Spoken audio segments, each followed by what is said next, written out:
Have you ever just stopped and looked at your computer or your phone and wondered, how? How does this hunk of metal, plastic, and silicon actually do things? I mean, things that feel like thinking. It calculates, it decides, it processes. Well, there's a secret language at the heart of it all, and it's way more elegant than you might think. So, let's dive in. So what is this secret language that every single computer speaks? It's not code, not like Python or C++. No, at its most fundamental, deepest level, it's something way, way simpler. It's actually a language that only has two words. And that's it. That's the entire vocabulary. At their very core, all digital circuits can only understand two possible states. You can call them on and off, like a light switch. You can call them true and false, a logical statement. Or, and this is the important one for the math, you can just call them 1 and 0. Every single piece of digital tech you've ever touched is built on this incredibly simple binary idea. But, a language with just two words isn't going to get you very far, right? You need rules. You need a grammar that tells you how to combine those words to create actual meaning. And for the language of computers, that grammar has a name: Boolean Algebra. So what is it, really? Think of Boolean Algebra as the official rulebook for how logic works. It takes these simple ideas of true and false, gives them the symbols 1 and 0, and then builds an entire mathematical system around them.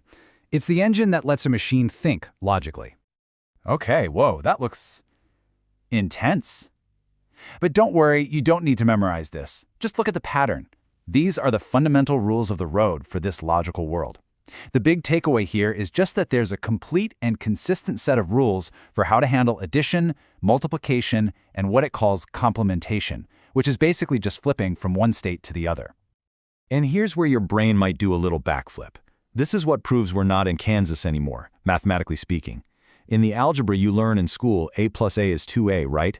But here, a plus a equals a. It's a huge clue that we're not dealing with numbers or quantities. We're dealing with pure logic. True plus true is, well, it's just true. We're talking about states, not amounts. For a long, long time, this was all just a cool math puzzle. A fascinating but totally abstract system that mathematicians played with. But then one person had a brilliant idea that connected all these abstract symbols to the real physical world. That person was Claude Shannon, back in 1937, in what might be the most important master's thesis ever written. He had this incredible aha moment. He realized that an electrical switch, well, it's either on or off. A circuit is either closed or open. Wait a minute, that's just a 1 and a 0 in the real world.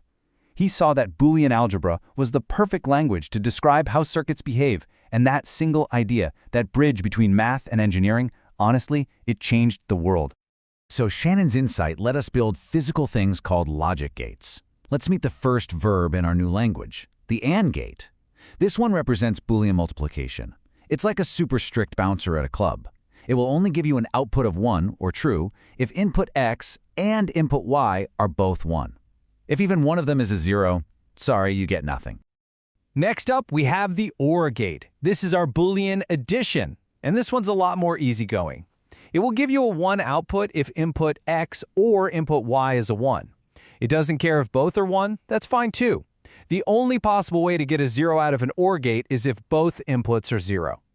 And finally, we have the simplest one of all, the NOT gate. It's the ultimate contrarian. It just inverts whatever you give it. You feed it a 1, it spits back a 0. You feed it a 0, it gives you a 1. This little guy is the physical version of that complementation rule we saw earlier. It's negation in hardware. Okay, so we have our three basic Lego bricks: and, or, and not. On their own, they're kind of simple, but this is where the magic really kicks in. By combining these three incredibly simple building blocks, you can construct circuits that can perform literally any logical task you can dream of, no matter how complex. So how do we even begin to design something complicated with these? Well, we can draw a map. It's called a parse tree. It's a lot like diagramming a sentence back in English class, but for a logical formula. It just lets us see the structure of the problem, piece by piece. Let's see how it works. You basically build it from the inside out, just like the order of operations in math. So for this formula, step 1, you start with the bit in the parentheses. Then, step 2, you apply the next operation to that result. And finally, step 3, you connect the last piece with the outermost operation. See? It's just a visual way to break a big problem down into small, simple steps. Now, here is the absolute coolest part. This drawing, it's not just an abstract diagram. It is literally a blueprint for a real electronic circuit. Every single one of those nodes, the ORs and the NOTs, directly corresponds to a physical logic gate. The lines are the wires connecting them. You can take this drawing and actually build it. So let's pull the camera back and put this all together. We've gone on a pretty amazing journey, right? All the way from a totally abstract idea down to physical, tangible hardware. I love thinking about it like this, a ladder of abstraction. It perfectly sums up the whole story. At the very bottom, you have a pure human idea, logic. You climb a rung, and that idea gets turned into math, the symbols of Boolean algebra. You climb another rung, and those symbols become physical things, our logic gates. You combine the gates, and you get digital circuits, like processors and memory. And those circuits, well, they make up the top rung, our entire digital world. So, the next time you type a search, click your mouse, send a text, just take a second to remember what's actually happening under the hood. Billions of microscopic switches are flipping on and off, performing these dead simple logical operations at unbelievable speeds, all of them following the elegant rules we just talked about. It's an incredible bridge from pure thought to physical reality. And that kind of leaves you with this wild final thought, doesn't it? If the most sophisticated and complex technology humanity has ever created is all built on the absolute simplest possible foundation, the basic logic of true and false, of 1 and 0, what does that tell us about the power of simple ideas? And what amazing thing might be invented next, built on those very same humble principles?